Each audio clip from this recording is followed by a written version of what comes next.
Pawan Kalyan and Chandrababu Naidu గారు అక్కడ government form చేయకపోతే ఆంధ్రప్రదేశ్లో ఇప్పుడు ఈ టికెట్స్ రేట్స్ ఇంత హైక్ ఇచ్చేవాళ్ళు అయి ఉండకపోయిండొచ్చు, లేకపోతే ఇంత నంబర్స్ మీకు వచ్చి ఉండకపోవచ్చు. దీనికి సంబంధించి మీ అభిప్రాయం ఏంటి? అదంతా అవలే కదా సార్, హ్యాపీగా ఉన్నాం. బేసిక్లీ అదంతా అవలేదు కాబట్టి సాటిస్ఫాక్టరీ. నాగశ్విన్ గారు, అశ్విన్ గారు ఈ సినిమాలో అశ్విన్ గారు, నాగశ్విన్ గారు, అశ్విన్ గారు ఇక్కడ sir, Ashwin sir sir hi అండి. హాయ్ బాగున్నారు సార్? బాగున్నాను సార్. 2014లో 15లో అలాగా మిమ్మల్ని చూసినప్పుడు ఈ ప్రపంచ స్థాయి సినిమాకి మా నాగశ్విన్ కూడా ఉంటాడని చెప్పేసి మేము అనుకోలేదు సార్.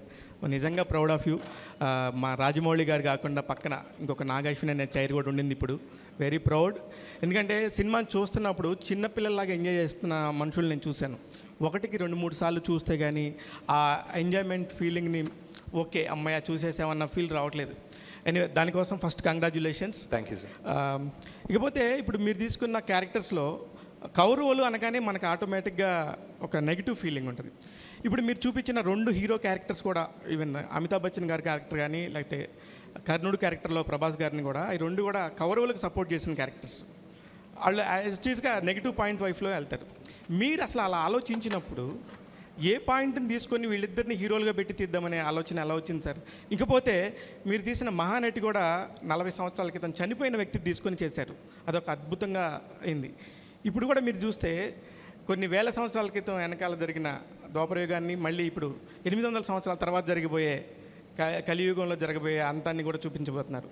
ఎక్కడి నుంచి వస్తాయి ఈ థాట్స్? మీరు ఎట్లా స్టార్ట్ చేశారు అసలు first?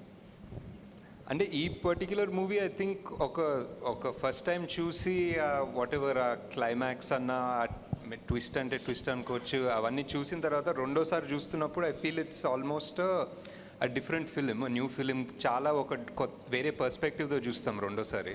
So I think it's definitely worth a second watch because for example ఆ కర్ణుడి యాంగిల్స్ చాలా ఉంటాయి. రెండోసారి చూస్తున్నప్పుడు యుల్ బి లైక్, ఓ ఇక్కడ ఒక టిట్ బిట్ ఉందా, అక్కడ ఒక టిట్ బిట్ ఉందా అలా కనిపిస్తాయి. దట్ ఈస్ అండ్ ఎక్కడి నుంచి వస్తాయి థాట్స్ అంటే తెలియదు సార్. అంటే మహానటిలో కూడా చూసుకుంటే చాలామంది క్యామియోస్ ఉంటారు.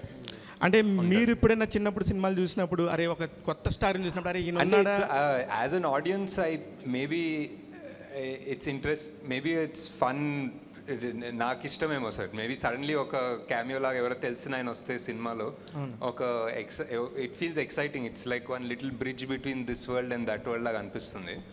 ఈ సినిమాలో కాన్షియస్లీ అన్నీ పెట్టుకోలేదంటే for example like Vijay is a cameo అనుకోవచ్చు, but also you need somebody to play Arjuna. So it's a role. So it is a role. అంటే Vijay I cast as a role properly, not as a guest thing anything. కల్కి యూనివర్స్లో 2nd, 3rd కూడా రాబోతున్నాయి. ఒకటి next వచ్చి question,